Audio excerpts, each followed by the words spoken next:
Welcome, Baruch atah Adonai Eloheinu melech haolam asher kitshanu b'mitzvotav v'tzivanu la'asok b'divrei Torah. Amen.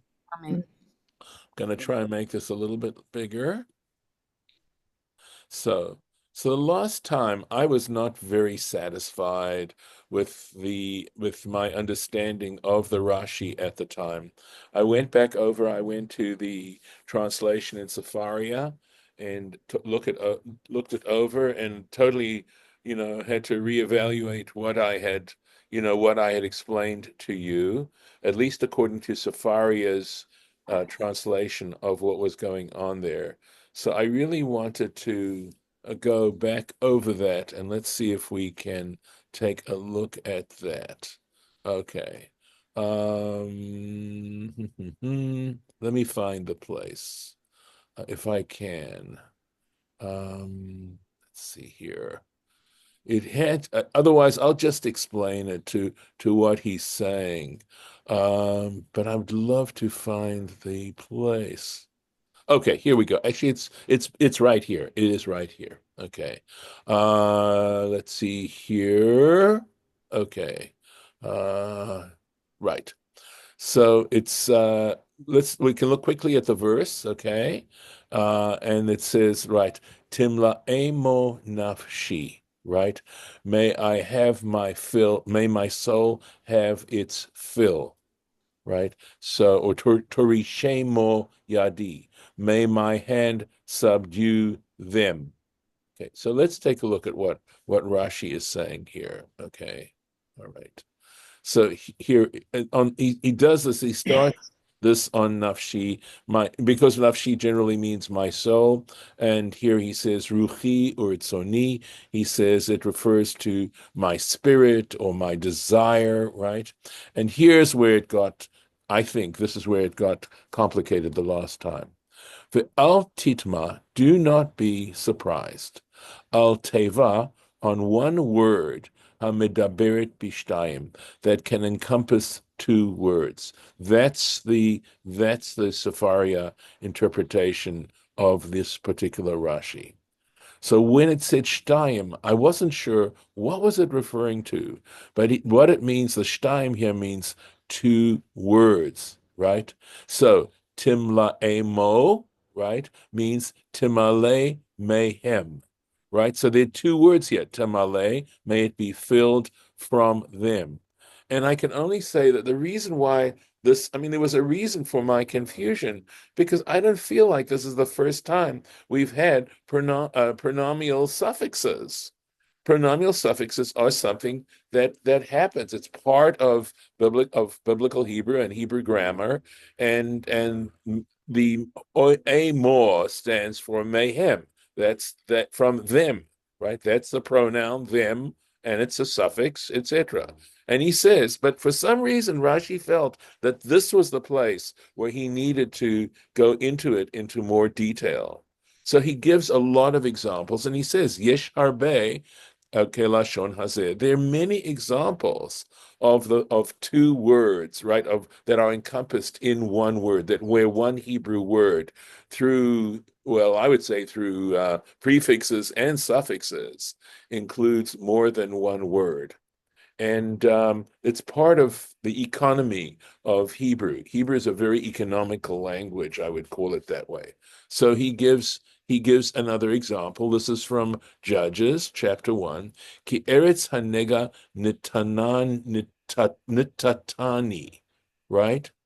So it says, so the e at the end is me, the ni at the end. So it means for the land in the south, he gave me. So he says, kamo natata li. Those are the two words. So nitatani.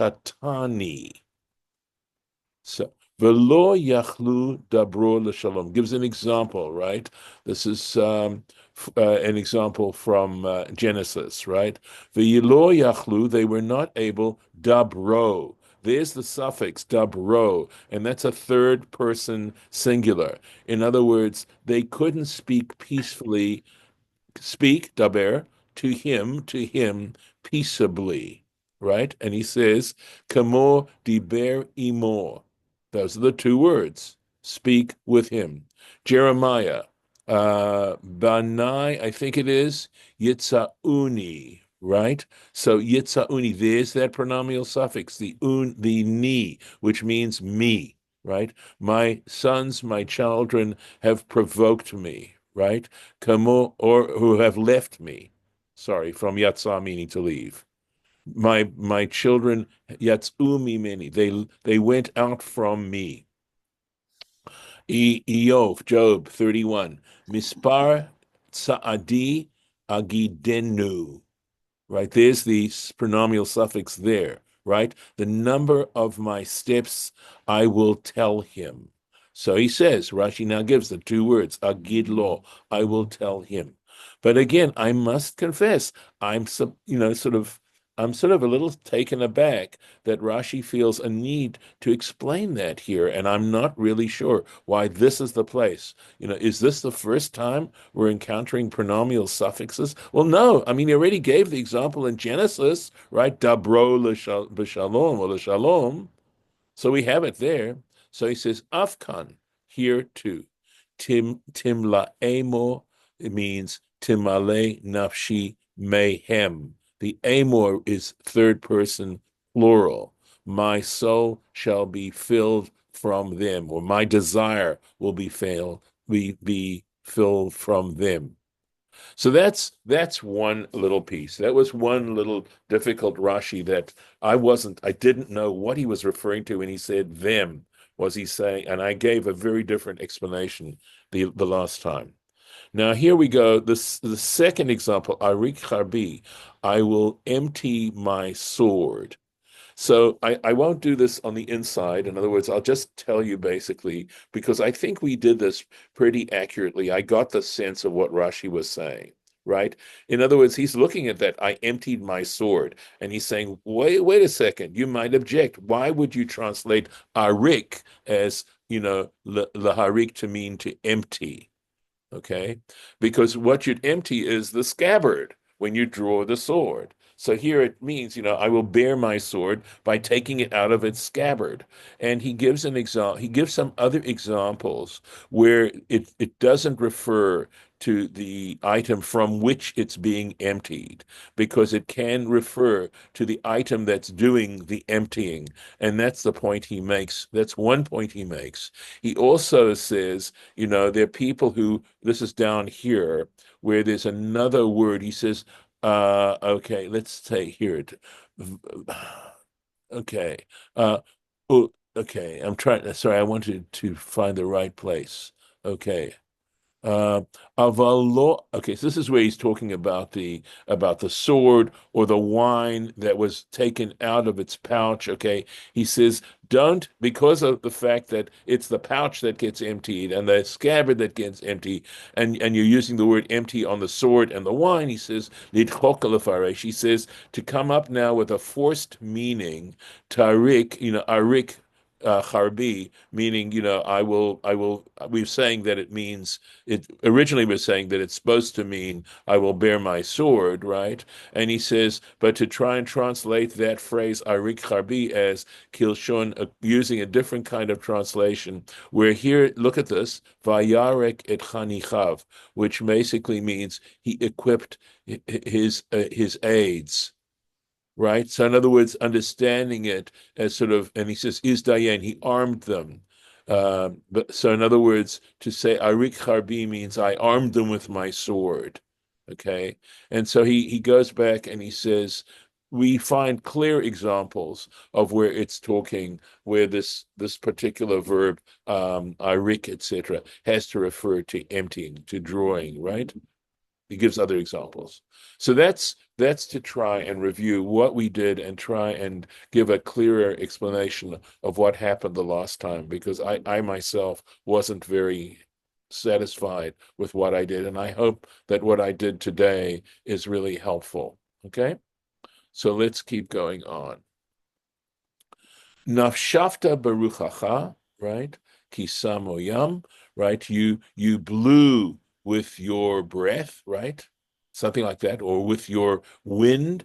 Kisamoyam, the sea, or the sea covered him. And there, kisamo, right? Kiseh, kisa, to cover, and that third person, singular, or excuse me, it could be amo is plural, third person plural, covered them, right?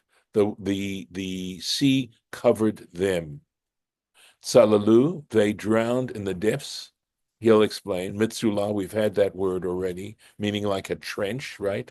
Ka'oferet. So in other words, they dropped down like lead, b'mayim adirim, in the mighty waters, in mighty waters. See where we are. Okay. So nashafta, right? Lashon hafacha. It's the root is nafach, and a napach, I believe, actually is like a bellows, right? So it has nashafta has the meaning of to blow.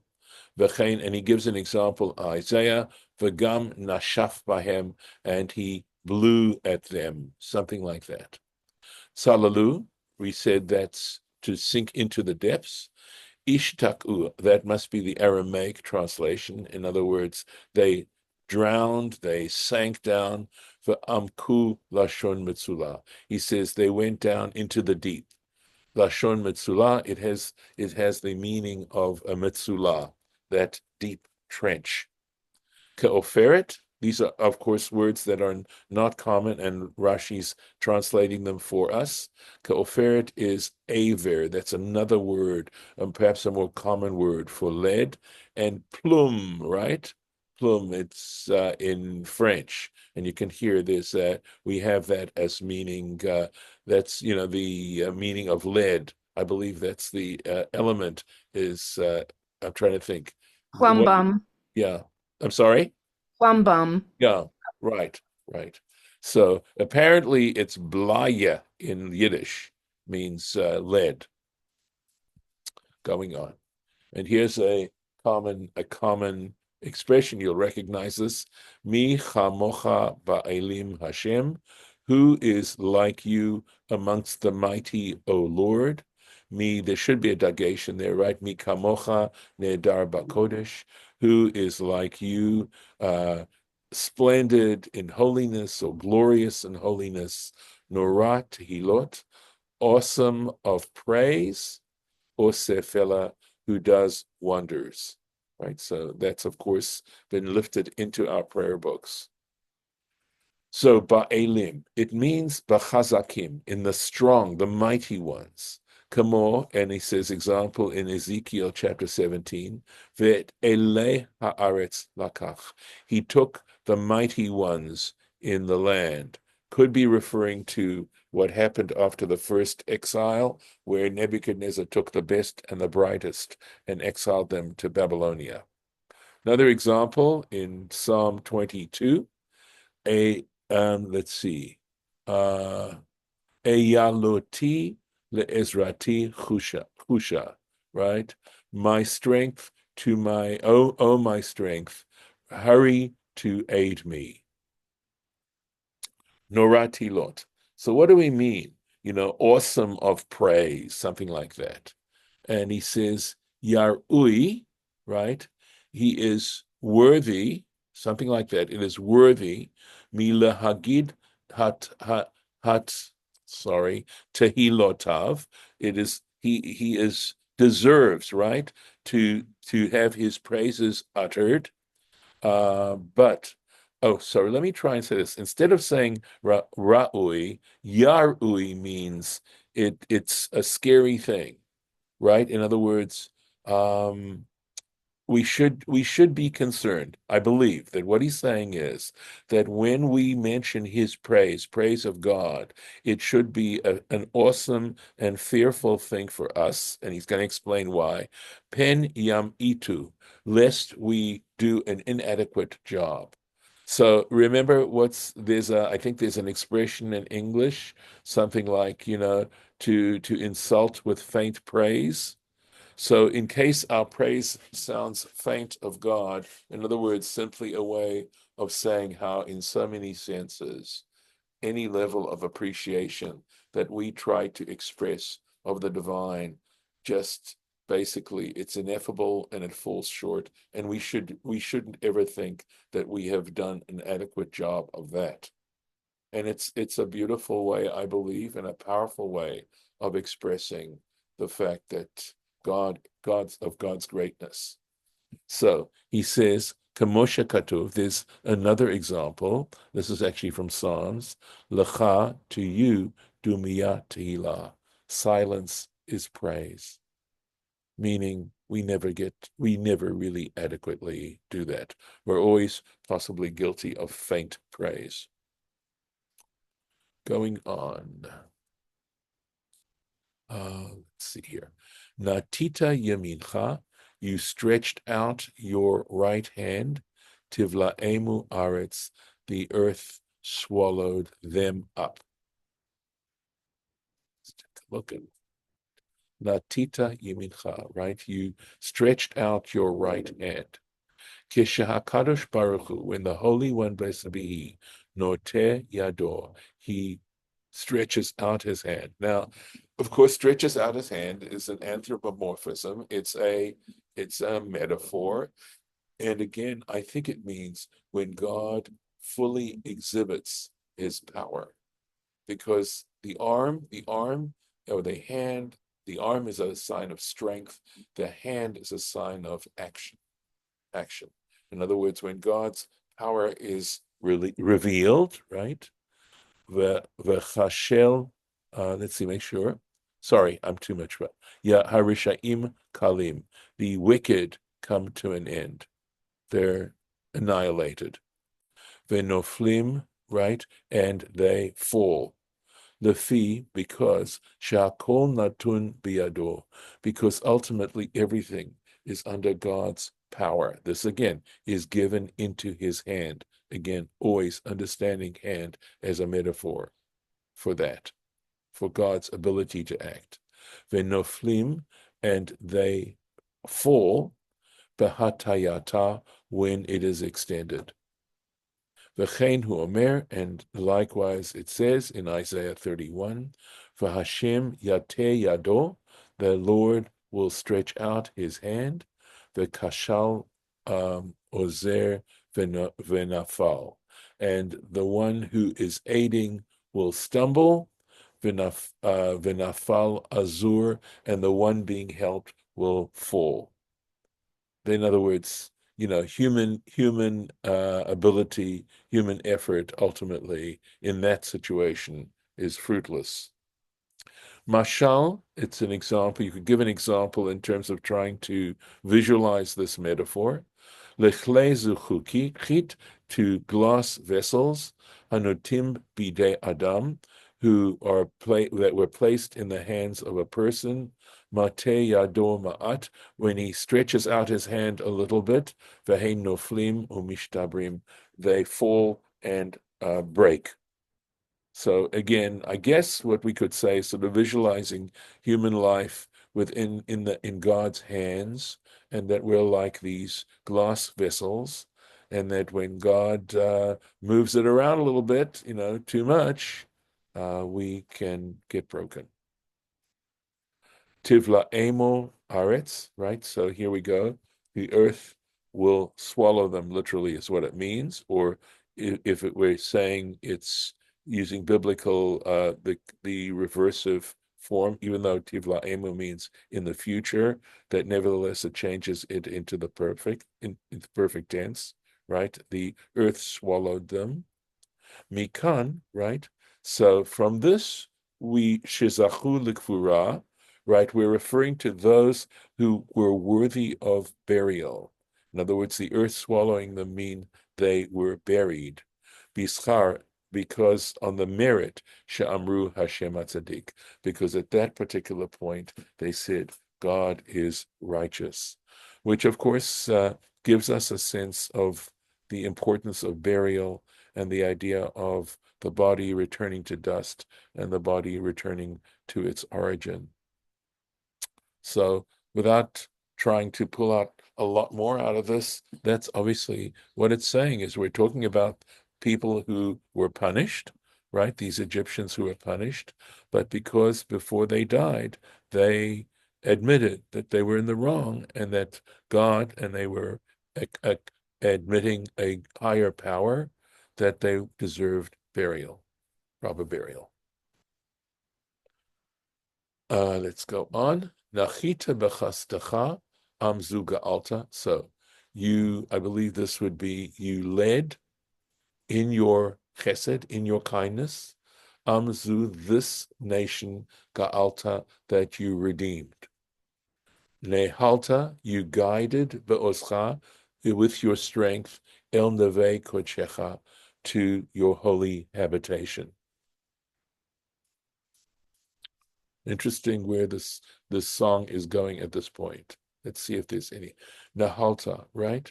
So Nahalta Lashon Menahel.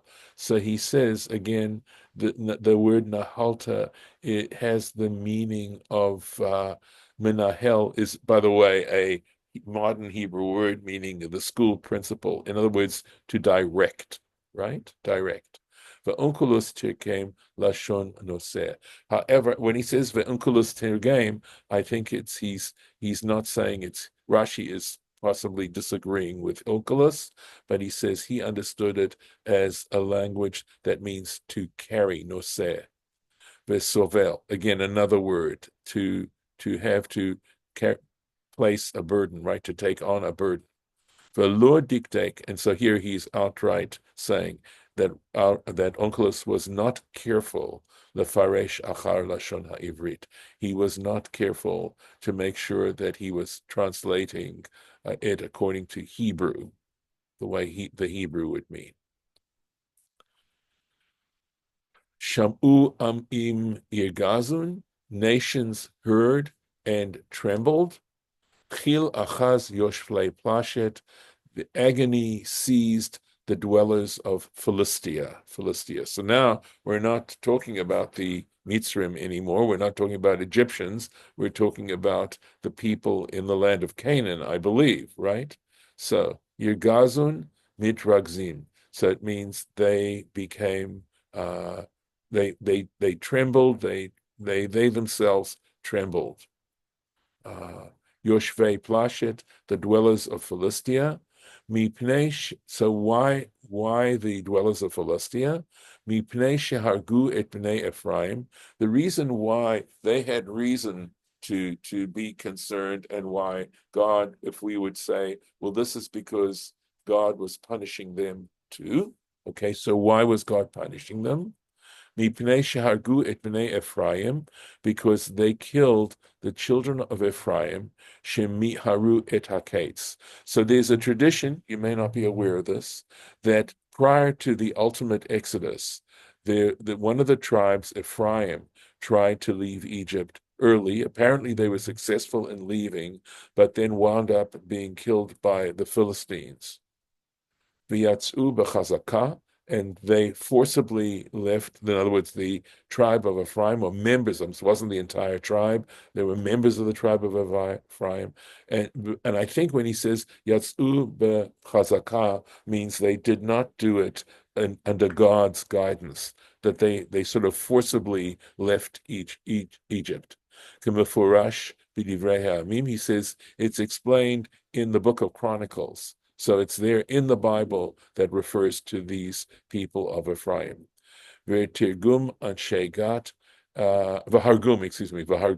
Gat, and the men of Gath, so one of the Philistine towns, killed them. They were wiped out by them. So I am going to stop here for today. See if I can mark the place. Looks like I will be able to. Okay. Let's see. So, yeah, right there. Okay.